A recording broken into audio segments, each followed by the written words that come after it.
नमस्कार, मी मधुरा. घर स्वप्नांचं ह्या आमच्या खास कार्यक्रमात आपलं स्वागत. आज आपण घर स्वप्नांचं मध्ये भेट देणार आहोत फर्निचरच्या शोरूमला. तसंच नजर टाकणार आहोत प्रॉपर्टी रेट्सवर आणि वास्तुतज्ञ डॉक्टर महेश सुर्वे आपल्याला सांगणार आहेत वास्तुशास्त्राचं महत्त्व. आपल्या घराला आकर्षक आणि आरामदायी लुक देण्यासाठी मार्केटमधील नवीन फर्निचरची रेंज बघायला आज आपण जाणार आहोत भांडूप इथल्या नेपच्यून मॅग्नेट मॉलमधल्या स्टाईल स्पा ह्या शोरूममध्ये. चला तर एक फेरफटका मारूया ह्या शोरूमचा.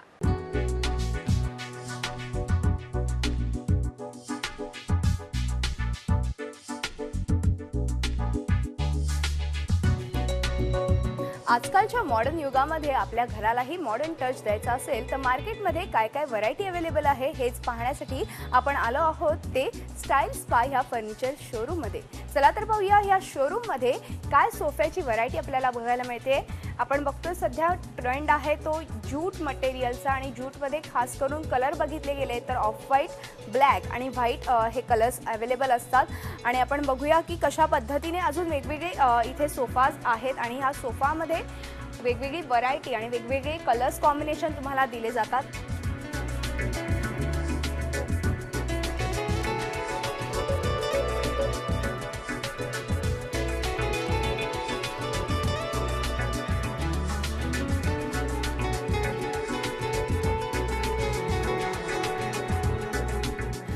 मटेरियल प्रमाणेच आपण इथे बघतोय ते स्वेट मटेरियल. खास करून ह्या स्वेट मटेरियलचं वैशिष्ट्य म्हणजे थोडासा वेल्वेट टच येतो. ह्याच्यामध्ये देखील वेगवेगळे कलर्स इथे अवेलेबल आहेत. तुम्हाला जो कलर तुमच्या घराला सूट होत असेल, जो आवडेल तो तिथे तुम्हाला मिळू शकतो ह्या मटेरियलमध्ये. त्याचबरोबर शिनाईल हे एक वेगळा लुक देऊन जातं. सोफ्यामधला एक प्रकार आहे तो म्हणजे ग्लॉसी लुक खास करून ह्या सोफ्यामध्ये मिळतो. ह्या ग्लॉसी लुकप्रमाणे जेकार्ड म्हणजे एम्बॉस फीलवाला देखील फॅब्रिक इथे अवेलेबल आहे. या फॅब्रिकचे सोफाज देखील अवेलेबल आहे आणि हे सगळे सोफाज जे आहेत, लेदर असो किंवा फॅब्रिक सोफाज असो, हे सगळे वॉशेबल आहेत. तुम्ही तुमची घरच्या घरी ह्याची साफसफाई करू शकता, शॅम्पूने हे धुवू शकता. हे याचं खास वैशिष्ट्य आहे. नॉर्मल सिटिंग सोफ्याप्रमाणेच इथे सीट ऑन टाईपमधला सोफा देखील तुम्हाला बघायला मिळतो. या सीट ऑन टाईप ह्या सोफ्याचं खास वैशिष्ट्य आपण बघू शकता. तुम्ही TV बघत असाल किंवा इतर वाचन रीडिंग करत असाल तेव्हा खास करून अशा पद्धतीने तुम्ही कम्फर्टेबल बसून तुम्ही तुमचं जे काम असेल, TV बघण्याचं काम असेल किंवा इतर पुस्तक वाचण्याचं काम असेल ते करू शकता. ह्या सोफ्याचं खास वैशिष्ट्य म्हणजे कम्फर्टेबल आहे. हा एकदम अतिशय कम्फर्टेबल तुम्हाला इथे बघायला मिळतो. हा लेदरमध्ये जसं अवेलेबल आहे तसंच तुम्हाला वेगवेगळ्या फॅब्रिक्समध्ये देखील अवेलेबल होऊ शकतो.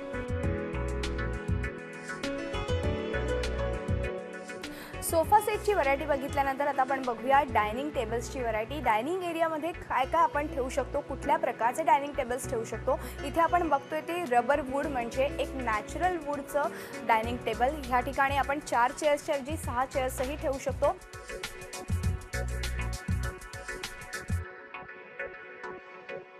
मगाशी आपण जसे ज्यूटचे सोफाज बघितले तशाच ज्यूटच्या इथे चेअर्सही बघायला मिळतात. म्हणजे तुमचं एक कॉम्बिनेशन घरामध्ये होऊ शकतं, ज्यूट कॉम्बिनेशन तुम्हाला मिळू शकतं. त्याचबरोबर इथे सिसमचं टेबलही आपण बघू शकतो. सिसम हे जरी वजनाला जड असलं तरी देखील टिकाऊ आहे आणि हा घराला वेगळा टच देऊ शकतात, वेगळा लुक देऊ शकतात.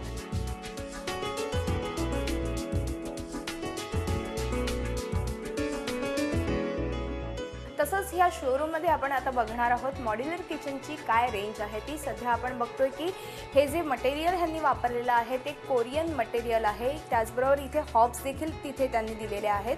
त्याचबरोबर इथे आपण ह्या मॉड्युलर किचनचं खास वैशिष्ट्य म्हणजे ॲक्रेलिक फिनिशिंग आपण बघतोय. ॲक्रेलिक फिनिशिंग म्हणजे थोडक्यात सॉफ्ट फिनिशिंग असतं, अतिशय दिसायला सुंदर असं आहे.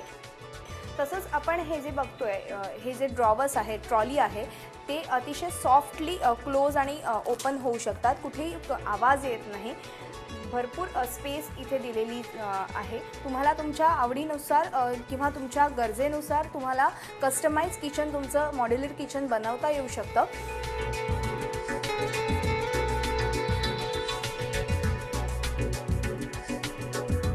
ॲक्रेलिक फिनिशिंग बरोबरच तुम्हाला तुमच्या आवडीनुसार वेगवेगळे मटेरियल वापरूनही किचन तुमचं बनवता येऊ शकतं. इथे आपण बघू शकतो की वेगवेगळं मटेरियल वापरून कशा पद्धतीने ह्यांनी हे सॅम्पल्स किचन्स बनवलेले आहेत. खास करून MDF प्लाय वापरला जातो, मरीन प्लाय वापरला जातो, ॲक्रेलिक बरोबरच आपण हे दोन्ही प्लायचा वापर करू शकतो. वुडन खास करून आवडू शकतं प्रत्येकाला. पार्टिकल प्लाय देखील वापरला जाऊ शकतो. आपण बघतोय की वेगवेगळी व्हरायटी ह्या शोरूममध्ये तुम्हाला मिळू शकेल. वेगवेगळे कलर्सही अवेलेबल आहेत.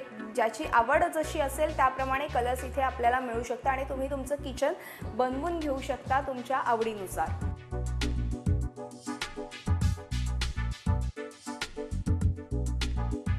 आपली बेडरूम सजवण्यासाठी ह्या शोरूममध्ये काय काय ऑप्शन्स अवेलेबल आहेत ते आता आपण पाहूया. कुठल्या कुठल्या प्रकारचे बेड्स इथे आपण पाहू शकतो. आपण सुरुवातीला हा बेड बघणार आहोत. तो सीसम चा बेड आहे. सीसम वूड इथे वापरलं आहे. सीसम वूड हे जरी वजनाला जड असलं तरी टिकाऊ आहे आणि अर्थातच लुक वाईज आपण बघितलं तर अतिशय सुंदर हे दिसतं. ह्या बेडप्रमाणेच आपण बघतो इथे बंक बेड देखील अवेलेबल आहे. बंक बेडचं ह्या खास वैशिष्ट्य म्हणजे 2 मुलं तुमचे आरामात झोपू शकतात. त्याचबरोबर मुलं मोठी झाली तरी देखील ह्याचा उपयोग होऊ शकतो. मल्टीपर्पज हा बेड आहे. हा बेड तुम्ही दुसरीकडे हलवू शकता. दोन्ही बेड वेगवेगळे करून देखील तुम्ही याचा वापर करू शकता. हे खास वैशिष्ट्य आहे. ह्याच्यात देखील वूडचा वापर केला गेला आहे. अतिशय वेगळा असा टच ह्यामुळे तुमच्या बेडरूमला मिळू शकतो. या बंक बेडप्रमाणेच आपल्याला मास्टर बेडरूममध्ये खास करून स्टोरेज बेड बघायला मिळतो. आणि स्टोरेज बेड म्हणजे कारण की आजकाल जागा कमी असल्यामुळे आपल्याला स्टोरेज करायला जागा पुरेशी मिळत नाही आणि त्यासाठीच खास करून बेडमध्ये हा स्टोरेज दिला गेला आहे. आणि हा स्टोरेजचं वैशिष्ट्य म्हणजे हे इनबिल्ट स्टोरेज तर इथे आपल्याला आहेच. त्याचबरोबर इथे आपण बॅकसाईडला देखील स्टोरेज बघू शकतो. आपल्याला रात्री लागणाऱ्या काही महत्त्वाच्या वस्तू असतील, जसं काही मोबाईल असेल, पुस्तकं असतील, औषधं असतील, त्या देखील तुम्ही इथे ठेवू शकता. या स्टोरेज बेड प्रमाणेच इथे तुम्हाला कंबाईन असं वॉर्डरोब दिला आहे. कंबाईन म्हणजे काय की तुम्हाला ड्रेसिंग टेबल देखील इथे दिलं गेलं आहे. त्याचबरोबर वॉर्डरोब देखील दिलं गेलं आहे. ह्या ड्रेसिंग टेबलचं खास वैशिष्ट्य म्हणजे तुम्हाला वेगळी काही स्टोरेज स्पेस दिली गेली नाही आहे की जेणेकरून तुमची जागा व्यापू शकते. कारण की आजकाल कमी जागेमध्ये आपलं व्यवस्थित स्टोरेज राहावं ह्यासाठी खास करून इथे काळजी घेण्यात आली आहे.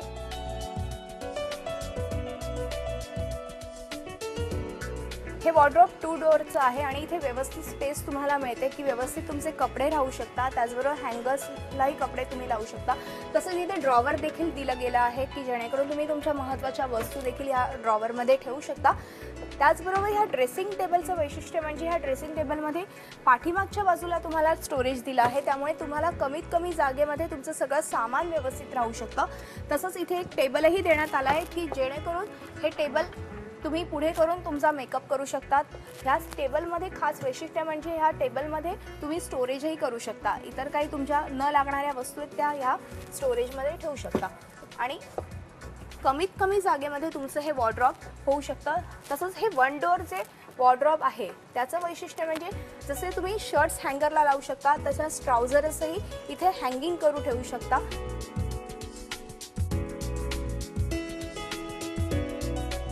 छान पद्धतीने तुम्ही तुमचं वॉर्डरोब सजवू शकाल.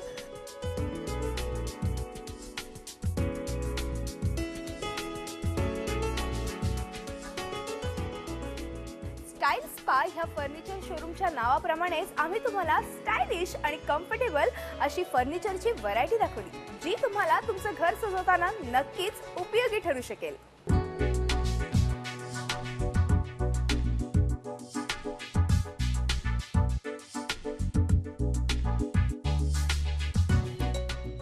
आजकाल घरांच्या किमती या गगनाला भिडलेल्या असताना नेमक्या कोणत्या ठिकाणी तुम्हाला तुमच्या बजेटमधलं तुमचं स्वप्नातलं घर साकारता येऊ शकतं यासाठीच एक नजर टाकणार आहोत प्रॉपर्टी रेट्सवर.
वास्तुतज्ञ डॉक्टर महेश सुर्वे तुम्हाला तुमच्या घरातील अगदी छोट्या छोट्या गोष्टींसाठी वास्तुशास्त्राच्या दृष्टिकोनातून मार्गदर्शन करणार आहेत। तेव्हा जाणून घेऊया वास्तुशास्त्राचं महत्त्व।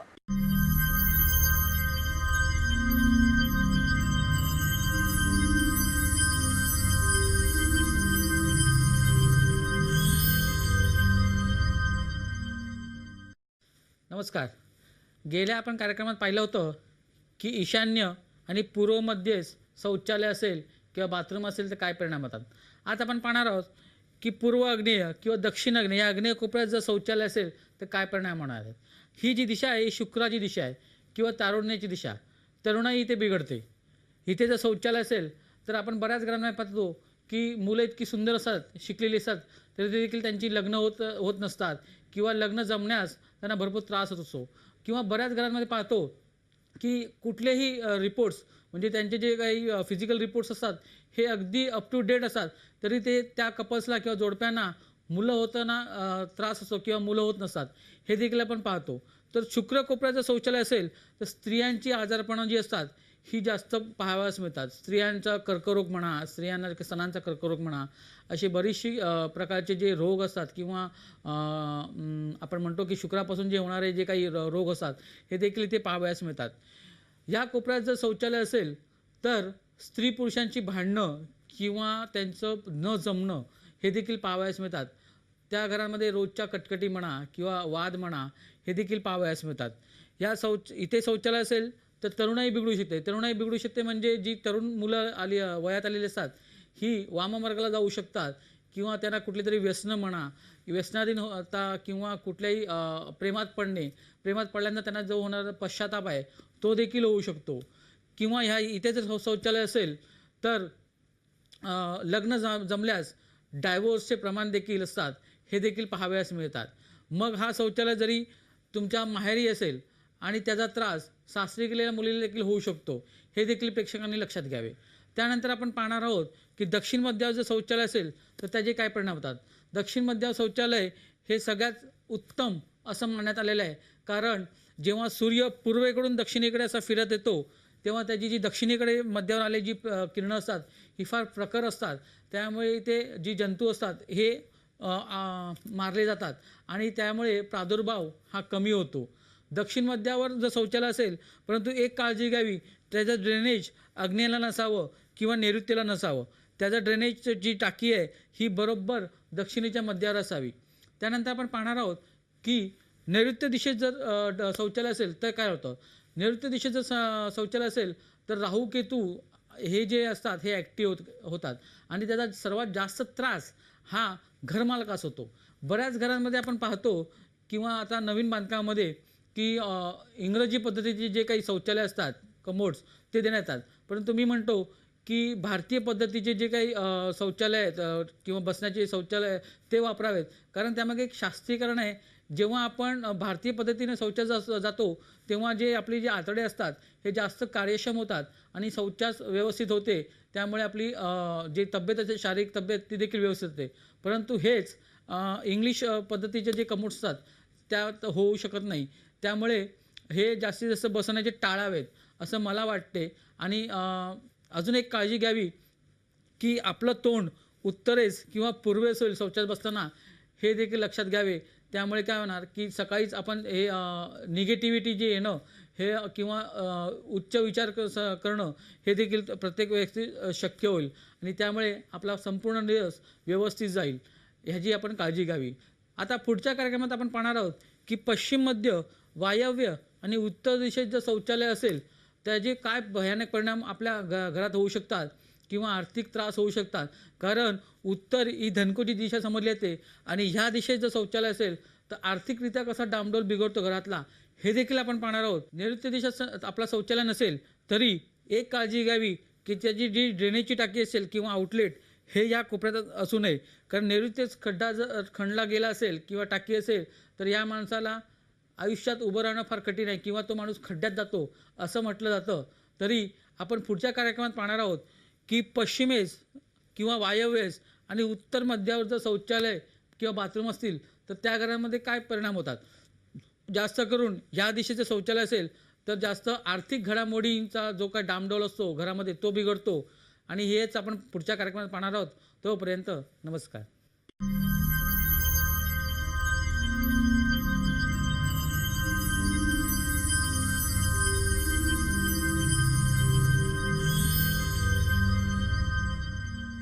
घर असावं घरासारखं नको तो नुसत्या भिंती ह्या कवितेच्या ओळींप्रमाणेच आम्ही तुम्हाला तुमचं स्वप्नातलं घर साकारण्यासाठी नवनव्या आयडियाज देत असतो.